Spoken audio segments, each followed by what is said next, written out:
naje kuvuga Kristo muzima. Nilikuja kusema Kristo mzima. Naje kuganira nawe Imana y'ukuri. Nilikuja kuongea na wewe Mungu wa ukweli. Kalebranizo haje. Muzobaze mangaje. Muulizage mamanga. Igihe dutangura ngana document twari dufise. Wakati tulianza hapa tukuwa na document. Twari bwarongea grem. Uro musi turayifise leo sasa tuko nayo. Makofi mengi kwa Mungu. Turi ahantu. Tuko fasi. Ivyumviro biraza. Mawazo hakuja. Nibaduhagarika. Wakitusimamisha. Tutamubwira. Nikamwambia. Imana izo imaze kubona. Mungu atakuwa alishaona. Yuko abo yarateguye ko zobatiza arabonye. Kwa kuwa wenye ameandaa kama nitabatiza ni hao. Sinzi kupanika jewe. Oya. Ndamenya ngo hariyo sweet. Najua tu kama pako. Gira mugenzi wawe inyuma y'ivyo hari ibindi. Mwambie mwenzako nyuma ya hivyo kuna vingine. Mubwire ngo inyuma y'ivyo hari ibindi. Mwambie nyuma ya hivyo kuna vingine. Mubwire ngo nico gituma utavukanya amenyo. Ndio maana hakuzaliwa na meno. Inyuma ya vide amenyo menshi yaraserutse. Mwambie nyuma ya vide meno mengi ali. Amenyo menshi yaraserutse. Meno mengi. Amenyo menshi yaraserutse. Meno mengi aliota. Sikiliza. Meno. Nikigeranyo c'ivyera. Ni mfano ya vitu vyeupe. Bikomeye bitapfa kuvunika. Vikubwa venye havikufi kuvunjika. Haleluya. Inyuma hiyo vide. Nyuma hiyo vide. Imana ashize ibitameneka naho byohekenya igufa. Mungu akatia wenye havivunjiki hata kama. Inyuma hiyo vide y'ubuzima. Nyuma hiyo vide. Imana igiye kuguha ibikomeye bitayegayega. Ibikomeye bitayegayega. Bitayegayega. Haleluya. Ndacavugana n'unyumva. Urashobora kuvuga ngo eko. Akasema ndio. Eko. Inyuma y'ibi hari ibindi. Kuko Imana ya Abraham iracakora kwa kundi. Vuga ngo amina. Amina. Amina. Vuga amina. Urabona Mary Grace ku mugongo wa Dorcas. Unaona Mary Grace ku mugongo wa Dorcas. Hana amenya afisi. Hana tameno. Ariko nigihe ariko yonka. Lakini hata wakati kwa nanyonya. Mu kirere baravuga. Angani wanasema. Inyuma yayo mazi hariyo sererake. Nyuma yayo maji kuna sererake. Na mama we arabizi. Na mama yake anajua. Inyuma ya sererake hariyo fruit. Nyuma ya sererake kuna fruit. Ariko nanje ndabizi. Inyuma ya fruit hariyo ibinono. Ari ibinono. Ari ibinono. Inyuma y'ibi hari ibindi biturindiriye. Inyuma y'ivyo hari ibindi biturindiriye. Inyuma y'ako gasuzuguro hari icubahiro kw'imvendere. Inyuma yo kugendera ikinga hariyo TI indindiriye. Inyuma ya TI hariyo Allion indindiriye. Inyuma ya Allion hariyo Juke indindiriye. Inyuma ya Juke hariyo Prado indindiriye. Inyuma ya Prado hariyo Limousine indindiriye. Inyuma ya Limousine hariyo indege indindiriye. Amena. Zebra Hadesha. Umuririmbyi umwe amazimisa amhezagira. Muimbaji mmoja anamaza masikora nibariki. Amesema hivi. Walizani wanatukimbiza. Eti bibajije ko bariko baratwiruka. Kumbe wanatushindikiza. Bariko baraduherekeza. Walizani wanatukimbiza. Bibajije ko bariko baratwiruka. Kumbe wanatushindikiza. Baraduherekeje. Abakubwiye ngo mvira mu nzu. Wenye walikwambia nitokee mu nyumba. Bari bakurungitse mu nzu yawe mu izina rya Yesu. Kutumana mu nyumba yako kwa jina la Yesu. Bari bakubwiye ngo sohokera ku kazi. Wenye wasema toka kazini. Bari bakurungitse kuri societe yawe mu izina rya Yesu. Kutumana ku societe yako kwa jina la Yesu. Kumbwira. Waliwahi kunambia. Ngo nachuzovamwo. Eti hautatoka imo kitu. Bari bandungitse muri Sabaoti. Bari bandungitse muri Sabaoti. Bari bandungitse muri Sabaoti. Walikuwa wanatumana msabaoti. Ndashimiye abamperekeje. Nashukuru wenye wamenishindikiza. Nawe shimira bariko baraguherekeza. Nashukuru wenye wako wanakushindikiza. Shimira bariko baraguherekeza. Shukuru wenye wako wanakushindikiza. Iyo uba mu muryango, wakati unaishi mu familia, uko mama warongowe, uliolewa, ukatugenda kuba iwabo n'umugabo wawe, ukafuraenda kuishi kwao na mume wako. Igihe abavukana n'umugabo wawe, wakati wenye wanazaliwa na mume wako, bahagurukije intambara, wanashimamisha vita, umwanya wo kurira, sio muda wa kulia, bariko baramenyesha umugabo wawe, wanakuwa wanaambia mume wako ko hageze yuko agura inzu yiwe. Kuna wakati unatimia baguhagurukiye, wakati wanakusimamia, bibaza ko bariko barakwirukana, kumbe bagukuye mu kinama. wa kinama. umugabo aguzikirira noneho wanakushindikiza anakuelekeza. Basa lebra. Zikarabasheke. Reka ndagasigura mu Kirundi. Acha sasa nikatafsiri mu Iyo babwiye Kirundi. umuntu ngo ndakwirukanye, Wakati unaambia mtu nakukimbiza, harimo ijambo kwiruka. kuna neno kukimbia, Bisigura ngo wari kugenda buhoro, wari guteba gushika. inamaanisha ungenda taratibu, ungekawia kufika. No. Okay.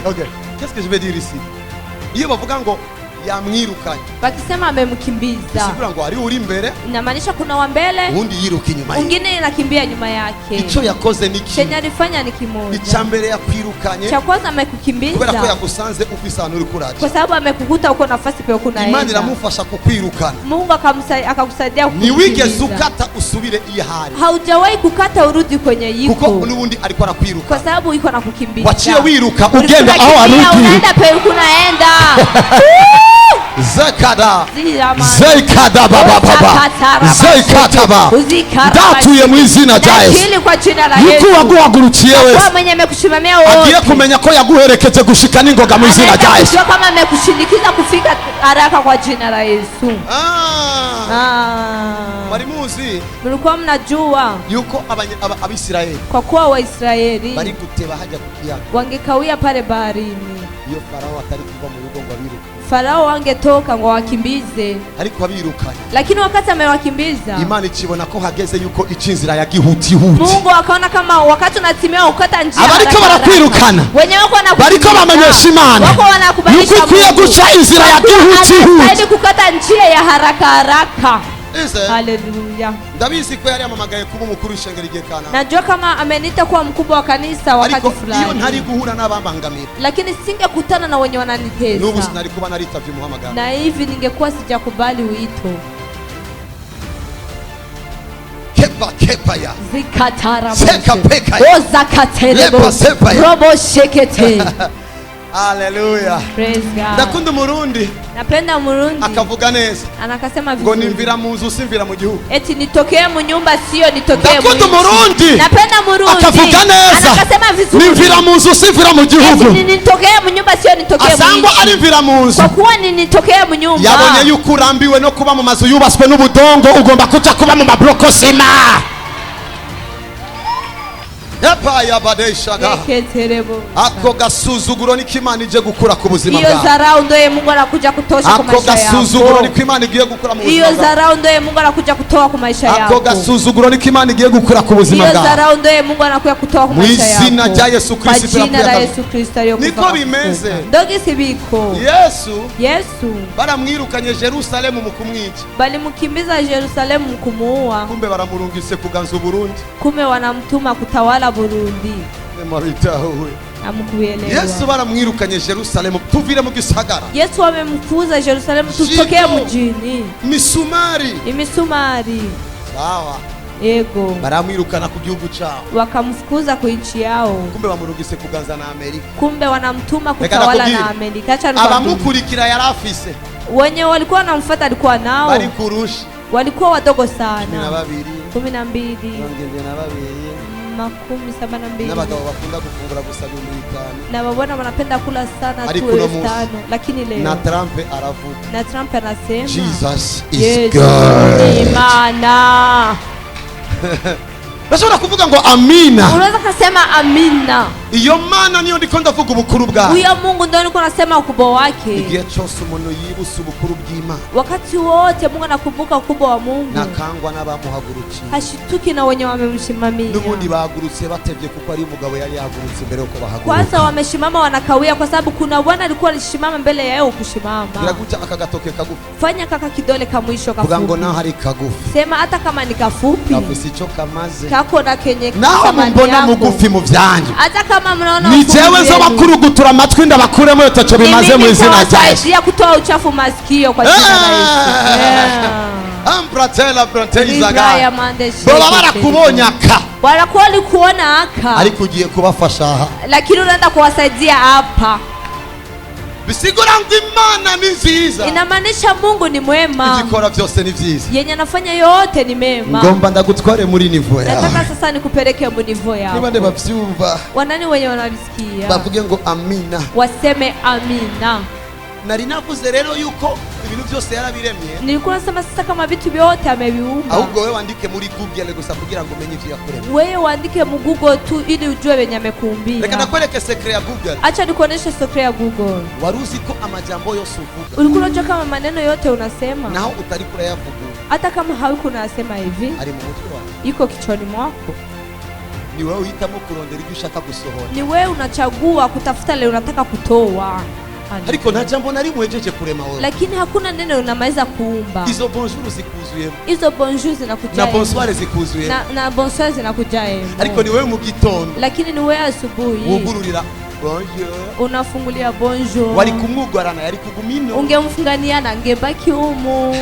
Mwijoro uramwugarana ukavuga si umwanya wawe, soka wewe bonsoir. Usiku unafunga unasema sio muda wako, toka wewe bonsoir. Uremeza yuko ibintu byinshi cyane. Unakubalisha kama vitu vingi sana bikurimwo biko ndani mwako. Usohora ivyo ushaka. Unatoa wenye unataka. No kwisi huzuye ivyiza vyawe vyinshi Na cyane. duniani panajaa vitu vyako vingi sana. Uno musi Imana igiye gusohora bimwe mu vyutegerezwa kwakira. Leo Mungu anaenda kutoa bimoja wewe unapaswa kupokea. Joshua. Oh hallelujah. Kape ya zose. Walizi ko mu maboko ya Blaise. Ulikuwa unajua kama mikononi mwa Blaise hariyo do, kuna do, ariko hariyo na re. lakini kuna na le. Amanote yose yicaye mu maboko yiwe ni wakubitiye ashaka. Note zote zinakaa mikononi mwake, yendo anapiga na taa. Ibi biratwemeje kumva ibintu byose byarashizwe. Hivi vinakubalisha kusikia kama vitu vyote vimeokolewa. Ubifise asohora icyo ashaka. Mwenye yuko navyo anatoa chenye anataka. Umaze kumenya ko vyose Imana ibifise. Ukishajua kama vyote Mungu yuko navyo. Change yabishizeho. Wala ameviweka Ucumenye ubukuru bwo afise vyose. Unajua sasa ukubwa wa mwenye yuko na vyote. Ukamenya igihe shetani yarungise corona. Unajua wakati shetani ametumana corona. Imana iracafise anti corona. Mungu angali na anti corona. Haleluya. Ukamenya igihe hinjiye malaria. Unajua wakati malaria Imana iracafise anti malaria. Mungu sasa angali na anti malaria. In the name of my father Jesus. Mwizina ry'umuvyeyi wanje Yesu. Igihe abarozi basohoye igitero. Wakati wachawi walitoa. Nibari bazi ko umuvugishwa afise gusohora ubutabazi. Alikuwa anajua kama nabii. Ndasohoye gutabagwa kwa mu izina rya Yesu. Usaidizi wako kwa jina la Yesu. That's the power of God. Ubwo n'ubushobozi bw'Imana. Kuvuga ngo Sema amina.